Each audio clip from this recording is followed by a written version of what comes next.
Good morning, everyone, and welcome to the historic town of Frederiksted. My name is Frandel Gerard. I'm the Executive Director of Crucian Heritage and Nature Tourism, otherwise known as CHANT. And today I'll be taking you on a historical walking tour of Frederiksted, also known as Freedom City.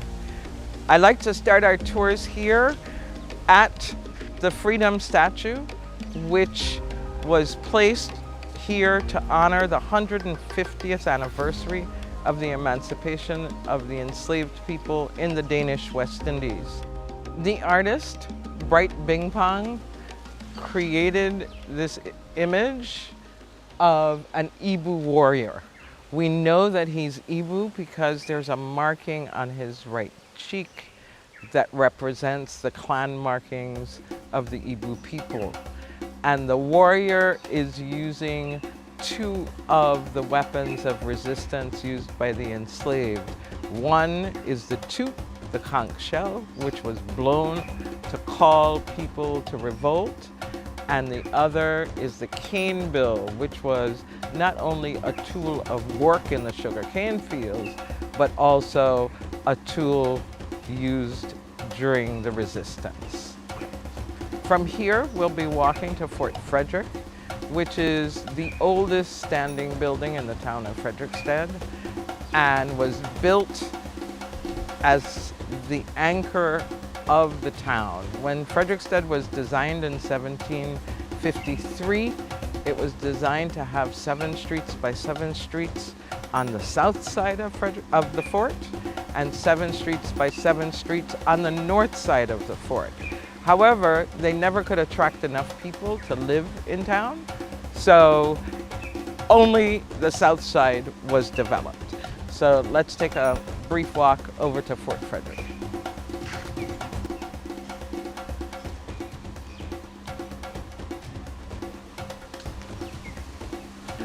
So as we walk to Frederiksted, we're actually walking through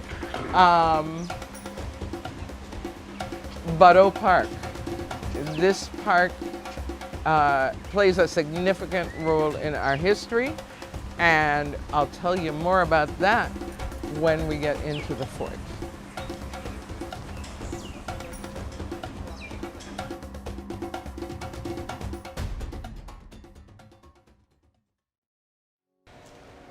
We are now entering Fort Frederick, which is now the Fort Frederick Museum. In the past, this has also been called Frederick's Fort and was a center of government in the town of Frederiksted. And what I like folks to know is that where we are and the layout of the building as we see it today is the interpretation of the building at the time that it was built. Shortly after it was built, a second floor was put up above the south and the east and western portions of the building, built out of wood, and that stood until about 1976 when a major historic restoration project was undertaken on Fort Frederick. What we see today is how the building was as it was completed in 1760. As I stated before, construction started in 1753. Most of it is constructed of brick and rubble, and the way it's laid out, the southern rooms were used for officers' quarters. The northern rooms were used for the enlisted men, and the 2-story building that anchors the fort on the western side, the second floor housed the commanding officer and his offices, and then of course downstairs were rooms that were used by military for hearings and also for storage, and of course for housing of enslaved people and prisoners. what you see behind me is actually not original to the construction of the fort. This was built a few years later. It's a cistern. The original cistern was actually damaged when they were clearing the front of the fort, and a young man whose last name was Bang decided that he was going to use dynamite, and the dynamite ruptured the original cistern. On the eastern wing of the fort, there are 4 installations. One is a collection of Cheney and other artifacts and shells that are collected by a private group. One is a collection of mukujumbis that were created by various artists, and that tells the history of the mukujumbi. And then the 2 other historical exhibits features the indigenous people of St. Croix, and then the transfer of St. Croix and the Danish West Indies to the United States government.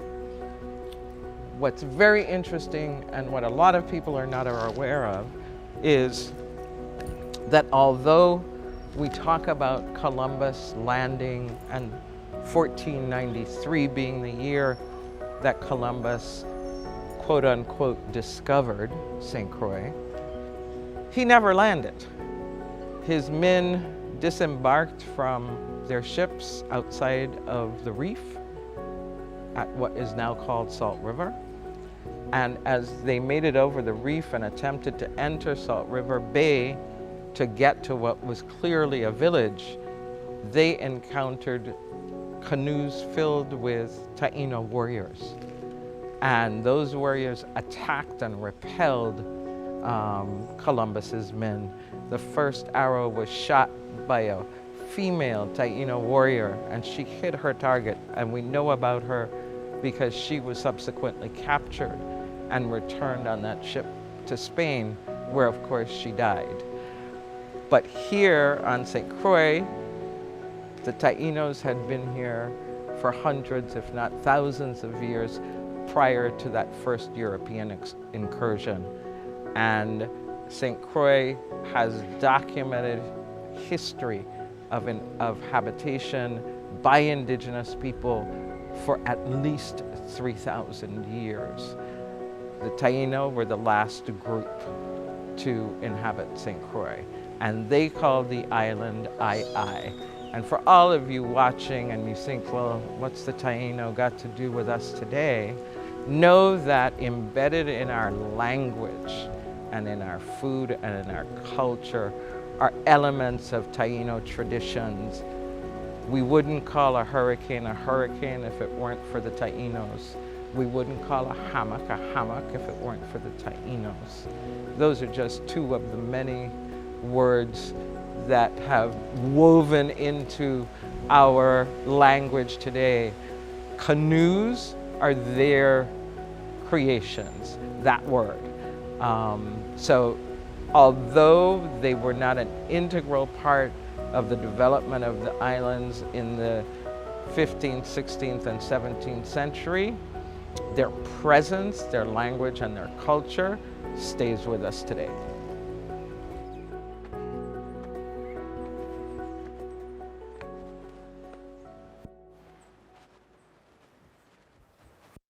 We're standing on the rampart, the roof of Fort Frederick, and I want to share with you a critical piece of knowledge that I learned from the State Historic Preservation Office archaeologist.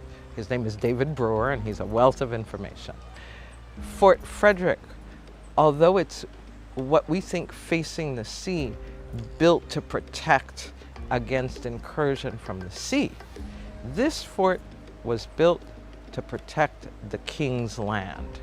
And the king owned all of the land surrounding Frederiksted, also known as Estate LaGrange. And this institution and the men that worked in here who were military, their main job was to protect that land and those assets against the enslaved Africans. The biggest threat during those years was rebellion by the enslaved Africans.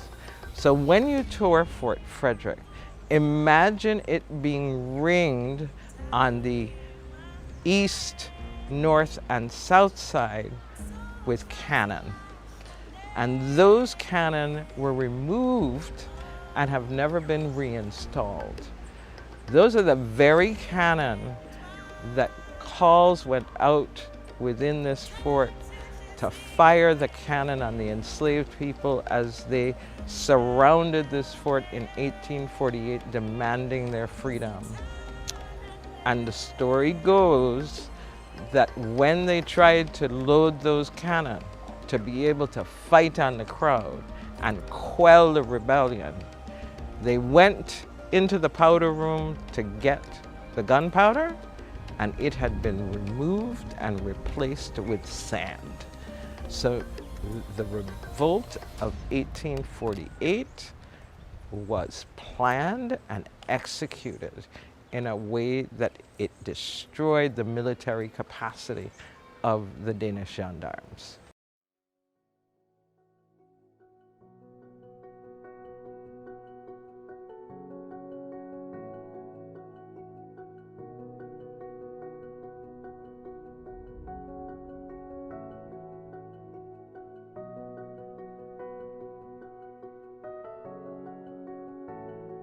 We are standing at the second piece of public art that was installed on the 150th anniversary of emancipation in 1998.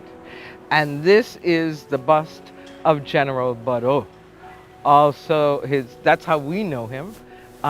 His real name was Moses Gottlieb, or Gottlieb. And he rose up in the community as one of the leaders of the Emancipation Revolution on July the 3rd of 1848.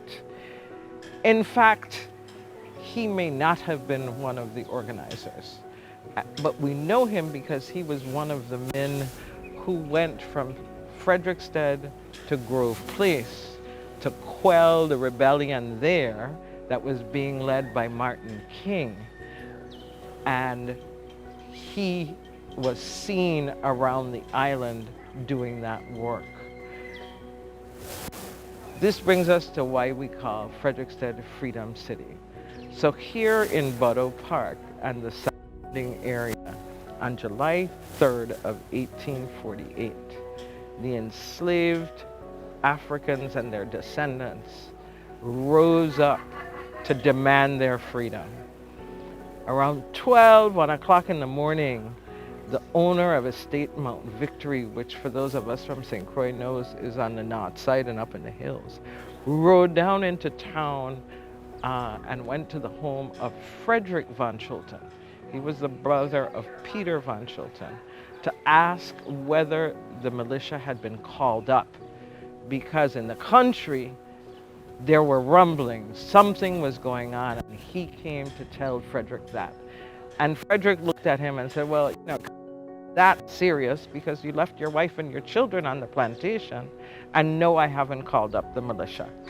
That was the first that we know that the plantation owners and managers, something was happening. And what was happening was very well detailed plan was in full execution. The enslaved workers from Northside, Mount Victory, Butler Bay, and the surrounding areas to the north of Frederiksted had begun moving into town. The gathering spot had been identified as Estate LaGrange. We know that as far as Negro Bay, which is where the industrial park sits today, the workers came from as far as Negro Bay on the south side, and as far as Prosperity and Estate River, which is what we know today as Carambola. By 6 o'clock in the morning of July the 3rd, there were about 3,000 enslaved people surrounding Fort Frederick. By 10 to 11 o'clock, another 2,000 to 3,000 had joined. The crowd peaked at between 6,000 to 8,000 people demanding their freedom. Word was sent out to Van Schulten in the morning in Christiansted, that's Peter, that there was a problem and he needed to come. He didn't come. His response back was, things will quiet down. And at about noon, an ultimatum was sent that supposedly was spoken by General Badeau, that if by 3 o'clock we are not free, we're burning down the island.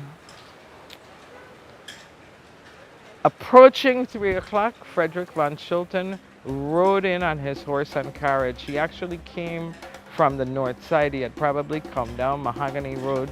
He was allowed to drive through the crowd, and he entered Fort Frederick, where he met with the militia and the businessmen that were gathered there, who demanded that he fire on the people. And he made a decision that he was going to free the enslaved people. And he walked outside and he proclaimed that all unfree in the Danish West Indies as of this day are now free. Well, you know, the party started in Frederiksted, right? Frederiksted had, up to that point, had no incidences of violence. There was a attraction of the sheriff's, the policeman office, but there was no violence. That wasn't true of Christiansted. The enslaved people from the surrounding plantations around Christiansted, they were moving into Christiansted, but the militia had already been warned, and they were met by the militia at Bassin Triangle, where they refused to disperse. The enslaved people approached Bassin Triangle. They were met by the militia, who tried to disperse them, and they would not. They refused. And so the militia opened fire on them. And about 19 people were killed at that point. So, yes, the emancipation activity in Frederiksted, a lot of us have interpreted it as having been without incidents of violence, but the overall resistance was met with violent response. That's why July 3rd is now commemorated as Emancipation Day throughout the Virgin Islands, because all in the Danish West Indies were emancipated on that day by their actions. So they were self-emancipated.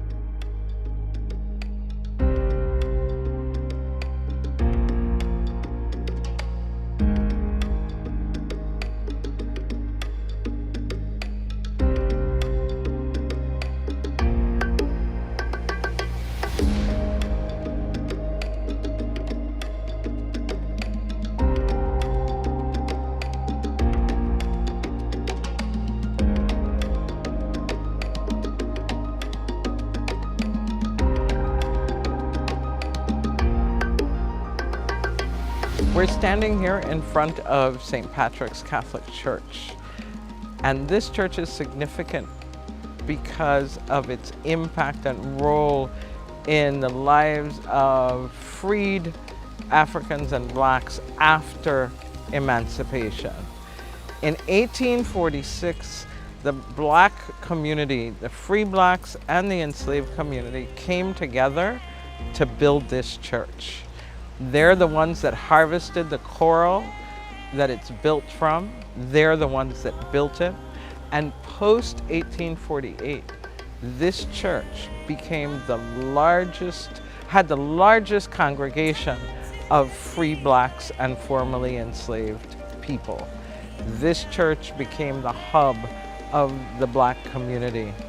And we honor them today by pointing that out. and making sure that people understand that the strength of St. Patrick's Church is built on the foundation of the free blacks whose money, whose labor, whose efforts resulted in the building that we see standing today.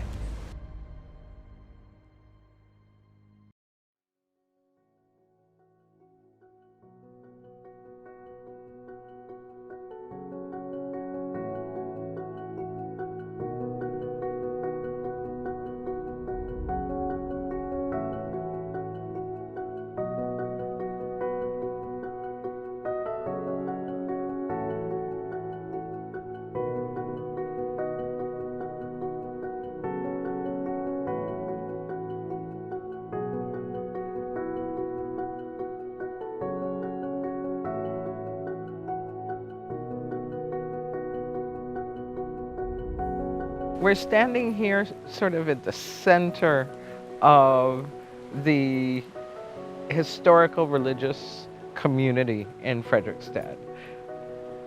Of the 4 historic churches in Frederiksted, 3 of them are right here between St. Patrick's, then we have the Moravian Church, and on the hill to the south is the Lutheran Church.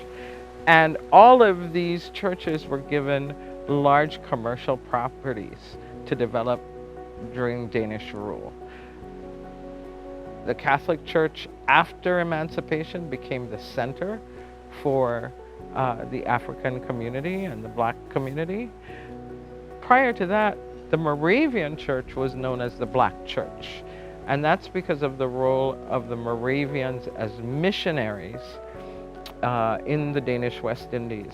They came to the Danish West Indies in the mid-1700s, about 1760 or so. And their goal was to Christianize the enslaved community. And to do that, they got permission to teach the enslaved how to read.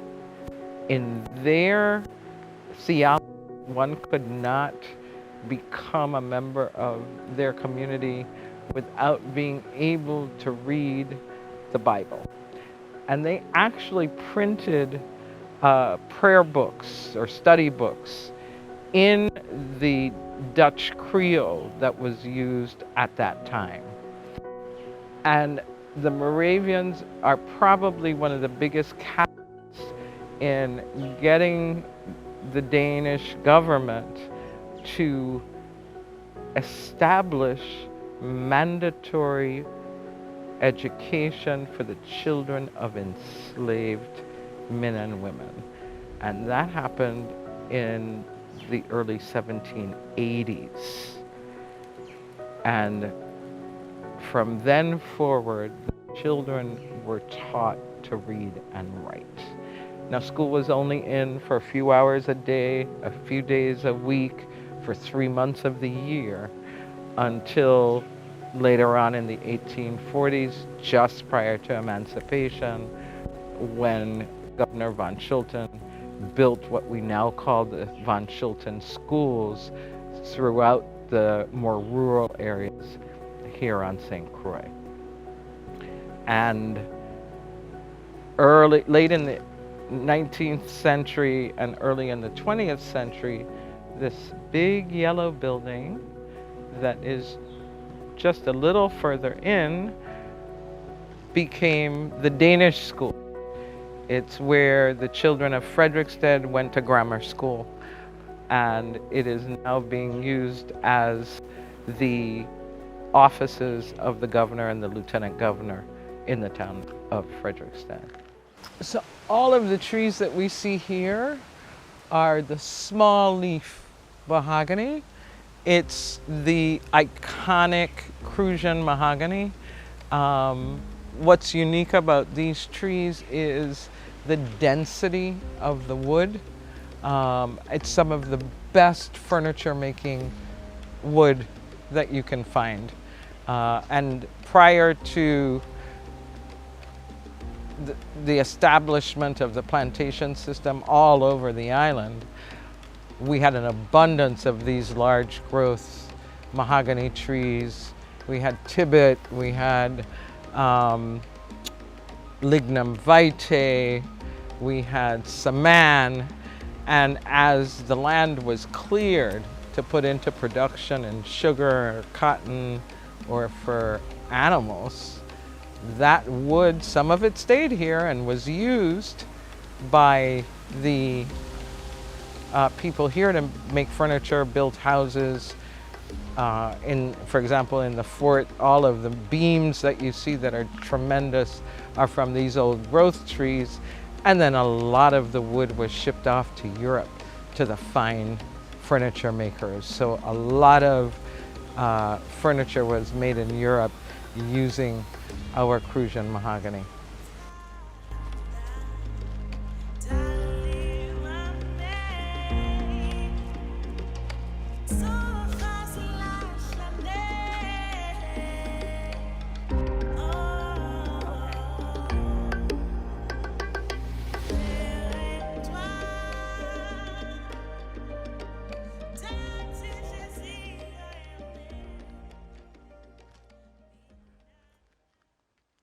So here across the street from the Lutheran Church is a building that was built and owned by free blacks prior to emancipation. It's a fairly grand vernacular cottage in that it has a really beautiful coral foundation. It has a traditional wood vernacular construction on the main floor. And the significance of this building is, and this entire area that we're about to walk through, is that although these buildings are interspersed with grand buildings built by the Europeans, this street is the first street that we have identified free black people living on as early as the 1750s. And out of this place came leaders in fire barn, leaders in labor organizing and civil rights. And this house was the birthplace of a man named Frank Croswaith, who was born here in Frederiksted in the 1890s and migrated to New York, where he became one of the founding members of the first black labor union known as the Sleeping Car Porters Union. And that union was founded not only by Frank Crosway, but by another Virgin Islander named Ashley Totten. Now, behind of you,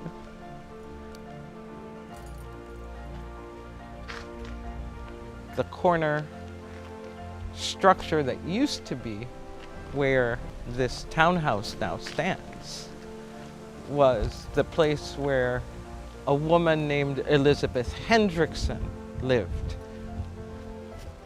And Elizabeth Hendrickson was a contemporary of Ashley Totten and Frank Croswaith, and she became one of the leading organizers in New York as well, and was responsible for establishing the Society of Danish West Indies Women, for establishing the union of the women that worked on the sleeping cars.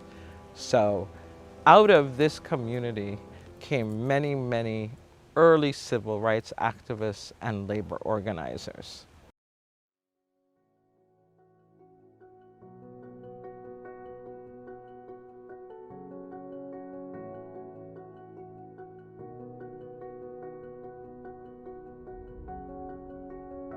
So we're standing here in front of number 38 Hospital Street.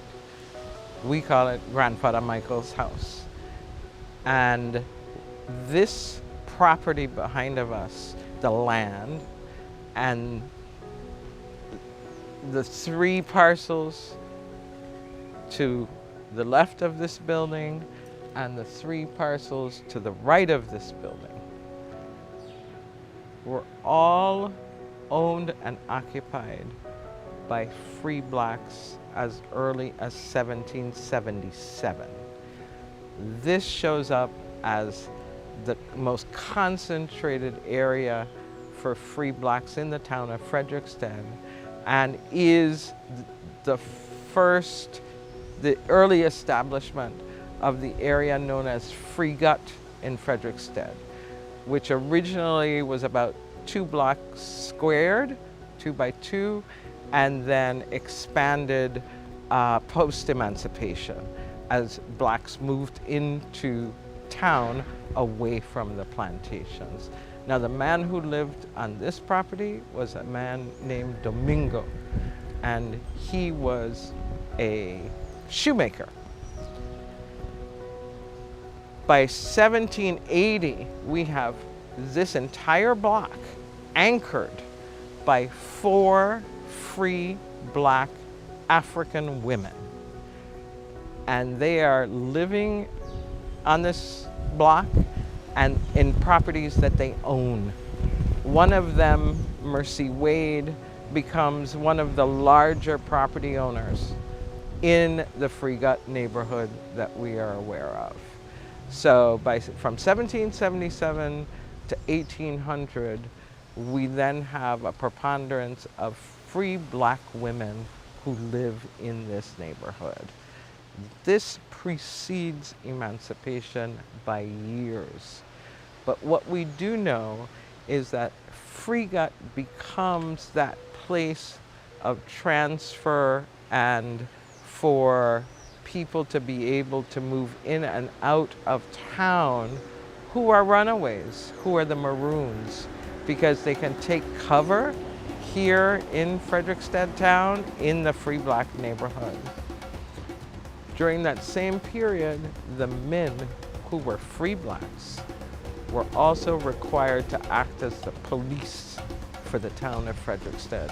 They had to serve in the free black militia, and every free person had to identify themselves by wearing a red and white cockade that had to be sewn onto their clothing so that they were instantly recognizable as free black men and women.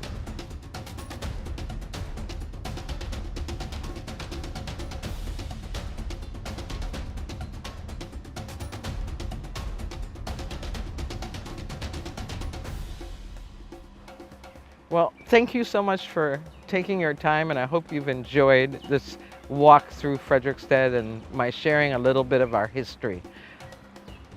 On Emancipation Day, we need to remember not only the actions of the enslaved on July the 3rd of 1848, but the history of resistance that they relied on.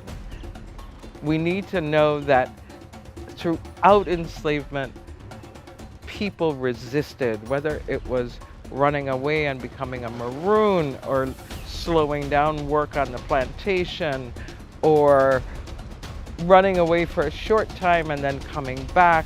There was always resistance. And in 1848, all of the people came together as one. They held one head to be able to seek their freedom. And it wasn't the end, because although they were emancipated, it took another 30 years before they could break the bonds of serfdom that was imposed on them by the Danish government. And that was the 1878 revolution that we know as Firebomb. Here in the town in Frederiksted was the center of those revolts on St. Croix, and also the place that the children and grandchildren who grew up with that history of rebellion grew up to become leaders in St. Croix and in the diaspora, leading and organizing men and women to fight for their rights. So out of this little town, we have leaders who have organized unions here, organized unions in New York that crossed across the continent of North America. When we think of the Sleeping Porters Union, those were men who worked throughout the United States. These are the men and women whose shoulders we stand on, and we should take great pride and be motivated to resist what we know is wrong for ourselves and our children's future.